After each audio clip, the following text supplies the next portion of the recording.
ವೀಕ್ಷಕರೇ, ಪೊಲೀಸ್ ಇಲಾಖೆಯ ಬಗ್ಗೆ ಮಾತು ಸದನದಲ್ಲಿ ಎನ್ನುವ ಈ ವಿಶೇಷ ವರದಿಗೆ ಸ್ವಾಗತ. ನಾನು ಕೃಷ್ಣಮೂರ್ತಿ. ವೀಕ್ಷಕರೇ, ಒಂದಿಷ್ಟು ನೇರ ಮಾತುಗಳನ್ನು ಯತ್ನಾಳ್ ಅವರು ಹಾಗೆ ನಮ್ಮ ನಾಯಕರಾಡಿದ್ದಾರೆ, ಕೇಳಿ. ಇಲ್ಲಿ ಒಂದಿಷ್ಟು ವಾಸ್ತವತೆ ಖಂಡಿತ ಇದೆ, ನೋಡಿ. ಈಗ ಉದಾಹರಣೆಗೆ ಬೆಂಗಳೂರು ಪೊಲೀಸ್ ಕಮಿಷನರ್ ಆಗಬೇಕಾದ್ರೆ 50 ಕೋಟಿ ಕೊಟ್ಟ, ಅವ್ನು 100 ಕೋಟಿ ಮಾಡಲೇಬೇಕಲ್ಲ. ನಾವು ಹೇಳ್ತಾ ಇರೋದು, ಪೊಲೀಸ್ ಇಲಾಖೆ ಸರಿಯಾಗಿ ಕೆಲಸ ಮಾಡಬೇಕಾದ್ರೆ ನಾವೆಲ್ಲಿ ಇಲ್ಲಿ ಏನು 224 ಜನ ಕೂತೀವಲ್ಲ, ಇವತ್ತಿನಿಂದಲೇ ಪೊಲೀಸ್ ಅಧಿಕಾರಿ ಕಳೆದು ರೊಕ್ಕ ತಿನ್ನೋದು ಬಿಟ್ಟರೆ ತಾನೇ ಬಂದಾಗ್ತದೆ. ನಾವು ಮಂತ್ಲಿ ಫಿಕ್ಸ್ ಮಾಡಿ PSI ಗಿಷ್ಟು, CPI ಗಿಷ್ಟು, ಬೆಂಗಳೂರು ಕಮಿಷನರ್ಗಿಷ್ಟು, DSP ಗಿಟ್ಟು, ಎಡಿಷನಲ್ SP ಗಿಟ್ಟು ರೇಟ್ ಫಿಕ್ಸ್ ಬೋರ್ಡ್ ಮಾಡ್ಕೊಂಡು MLAಗಳು ಕೂತ್ರೆ ಮತ್ತಿನ್ನೂ ಈಗ ಏನಾಗಿದೆ, 8 ತಿಂಗಳಿಗೆ ಟೆಂಡರ್ ಆಗ್ತವೆ. 8 ತಿಂಗಳಿಗೆ MLAಗಳು ಫೋನ್ ಮಾಡಿ ಹೇಳ್ತಾರೆ, ಏನಪ್ಪ ಮತ್ತೊಬ್ಬ ಸರ್ಕಲ್ ಇನ್ಸ್ಪೆಕ್ಟ್ರು 25 ಕೊಡ್ತೀನಿ ಅಂತ ತಾನೆ, ನೀ ಇರ್ಬೇಕತ್ತೀವೋ, ಇರಬೇಕಾದ್ರೆ 25 ತಂದು ಕೊಡು, ಹೋಗೋದಿತ್ತಂದ್ರೆ ಆ ಗಿರಕಿ ನಾ ತರ್ತೀನಿ. ಅದಕ್ಕಿಂತ ಮತ್ತು ಇನ್ನೊಂದು ಹೆಚ್ಚಿಗೆ ಹೇಳ್ಬೇಕಂದ್ರೆ, ಅಲ್ಲಿ ಯಾವ 15 ಕೊಡ್ತಾನೆ, ಮತ್ತೊಬ್ಬ ಬಂದು 20 ಕೊಟ್ಕೊಳ್ಳೆ, 15 ಒಳಗೆ 20 ಒಳಗೆ ಮತ್ತೊಬ್ಬ 25 ಕೊಟ್ಟ ಅವ್ನು ತಗೊಂಡ್ ಬರ್ತಾರೆ. ಸಮಸ್ಯೆ ಆದ್ರೆ ಅದನ್ನ ಹೇಳುದು ಕೇಳ್ರಿ ಅಧ್ಯಕ್ಷರೇ, ನಾನು ಕಾನೂನು ವ್ಯವಸ್ಥೆ ಬಿಟ್ಟು ಬೇರೆ ಮಾತಾಡ್ತಾ ಇದ್ದೀನಿ.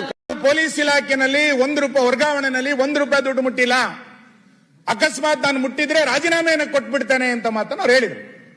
ನೀವು ಸಜ್ಜನರು, ನೀವು ಯತಿಗಳು, ಯಾವ ಇಂದ್ರ ಇದರಲ್ಲಿ ಕೈ ಹಾಕಿದಾನೆ ಹೇಳಿ? ಯಾವ ಇಂದ್ರಚಂದ್ರರು ಈ ಪೊಲೀಸ್ ಸ್ಟೇಷನ್ ಪೊಲೀಸಿನ ವರದಿನಲ್ಲಿ ಕೈ ಹಾಕಿದ್ರು? ನಿಮ್ಮನ್ನ ನಿಯಂತ್ರಣ ಮಾಡ್ತಾ ಇರುವಂತ ಇಂದ್ರಿಯ ಶಕ್ತಿ ಯಾವುದು ಕರ್ನಾಟಕದಲ್ಲಿ? ಹಾಗಾದ್ರೆ ನಿಮ್ಮ ವರ್ಗಾವಣೆಯ ಪಟ್ಟಿಯನ್ನ ನೀವಲ್ಲದೆ ಇನ್ಯಾರು ಬದಲಾಯಿಸಲಿಕ್ಕೆ ಸಾಧ್ಯ ಇದೆ?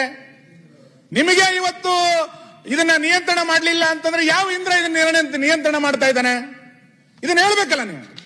ಪಟ್ಟಿ ನಿಮಗೆ ಗೊತ್ತಿಲ್ಲಲೇ ವರ್ಗಾವಣೆಗಳು ಬರುತ್ತೆ ಅಂತಂದ್ರೆ ಹಾಗಾದ್ರೆ ನೀವು ತಗೊಳ್ಳಿಲ್ಲಪ್ಪ, ಅಪ್ರಿಷಿಯೇಟ್. ಹಾಗಾದ್ರೆ ಬೇರೆಯವ್ರು ತಗೊಳ್ತಾ ಇಲ್ವಾ ಅಂತ ನೀವು ಒಪ್ಕೊಳ್ಳಿ. ಬೇರೆಯವ್ರು ಯಾರೋ ಇದನ್ನ ಕೈ ಆಡಿಸ್ತಾ ಇದ್ದಾರೆ ಇಲ್ವಾ ಅಂತ ಹೇಳಿ. ಹಾಗಾದ್ರೆ ಕಾಕಿ ಕರಪ್ಷನ್ ಆಗಿದೆ, ಇದು ನಮ್ಮ ಆರೋಪ. ಕಾಕಿ ಬಂದೋಬಸ್ತ್ ಮಾಡಬೇಕಾಗಿತ್ತು. ಕಾಕಿ ಕರಪ್ಷನ್ ಆಗಿದ್ದ ಕಾರಣಕ್ಕೆ ಕರ್ನಾಟಕದ ಜೈಲಿನಲ್ಲಿ ಇವತ್ತು ಅವ್ಯವಹಾರ, ಪೊಲೀಸ್ ಸ್ಟೇಷನ್ಗಳಲ್ಲಿ ಅವ್ಯವಹಾರ, ಡ್ರಗ್ಸ್ ನಲ್ಲಿ ಅವ್ಯವಹಾರ, ಬಾಲಕಿಯ ನಾಪತ್ತೆಯ ಅವ್ಯವಹಾರ, ಇನ್ನು ರೇಪಿನ ಅವ್ಯವಹಾರ, ಇನ್ಯಾವುದೋ ದರೋಡೆಗಳು ಯಾಕೆ ನಡೀತಾ ಇದೆ ಅಂತ ಕೇಳಿದ್ರೆ ಕಾಕಿಯನ್ನ ಕರಪ್ಷನ್ ಮಾಡಿದ್ರಿ ನೀವು. ಆ ಕಾರಣಕ್ಕೋಸ್ಕರ ಇವೆಲ್ಲವೂ ಕೂಡ ನಡೀತಾ ಇರೋದು. ಯಾವ್ದೋ 1 ಸ್ಟೇಷನ್ 2 ಸ್ಟೇಷನ್ ಅಲ್ಲ, ಇಡೀ ಕರ್ನಾಟಕ. ಬೀದರ್ನಲ್ಲಿ ATM ದರೋಡೆ ಆಗುತ್ತೆ, ಕೋಟೆಕರ್ನಲ್ಲಿ ದರೋಡೆ ಆಗುತ್ತೆ, ಬೆಂಗಳೂರಿನಂತ ರಾಜಧಾನಿನಲ್ಲಿ ATM ದರೋಡೆಗಳಾಗುತ್ತೆ ಅಂತಂದ್ರೆ ಸರ್ಕಾರ ಏನ್ ಮಾಡ್ತಾ ಇದೆ? ಈ ಹಿನ್ನೆಲೆಯಲ್ಲಿ ಮಾನ್ಯ ಗೃಹ ಸಚಿವರಿಗೆ ನಾನು ಆಗ್ರಹಿಸ್ತೇನೆ, ದಯಮಾಡಿ ಇದಕ್ಕೆ ಉತ್ತರ ಕೊಡಿ. ನೀವು ಹೆಂಗೆ ಈ ಎಲ್ಲ ಅಪರಾಧಿಗಳನ್ನ ಮಾಡ್ಲಿಕ್ಕೆ ಹೆಂಗೆ ಮೌನವಾಗಿ ಕೂತಿದ್ದೀರಿ, ಇದನ್ನು ಗಮನಿಸಿ. ಆ ಕಾರಣಕ್ಕೆ ನಾನು ಇವತ್ತು ಕಾನೂನು ಸುವ್ಯವಸ್ಥೆನಲ್ಲಿ ಎಲ್ಲ ವಿಷಯಗಳನ್ನ, ಇನ್ನು ನಮ್ಮ ಸದಸ್ಯರು ಬೇರೆ ಬೇರೆ ವಿಷಯಗಳನ್ನ ಮಾತಾಡಬೇಕು ಅಂತ ಅನ್ಕೊಂಡಿದ್ದೀವಿ ನಾವು.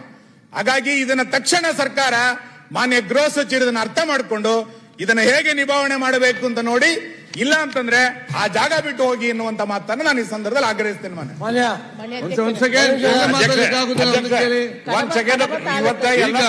ಕೊಟ್ಬಿಡಿ ಸರ್. ಆಯ್ತಾ? ಒಂದ್ ಸೆಕೆಂಡ್ ಅಧ್ಯಕ್ಷ, ಕಡಬ ತಾಲೂಕಲ್ಲಿ ಒಂದು ಮನೆಗೆ ಪೊಲೀಸ್ ನುಗ್ಗಿ ಅವಳಿಗೆ ಗೂಸ ಕೊಟ್ಟಿದ್ದಾರೆ ಊರಿನವರು.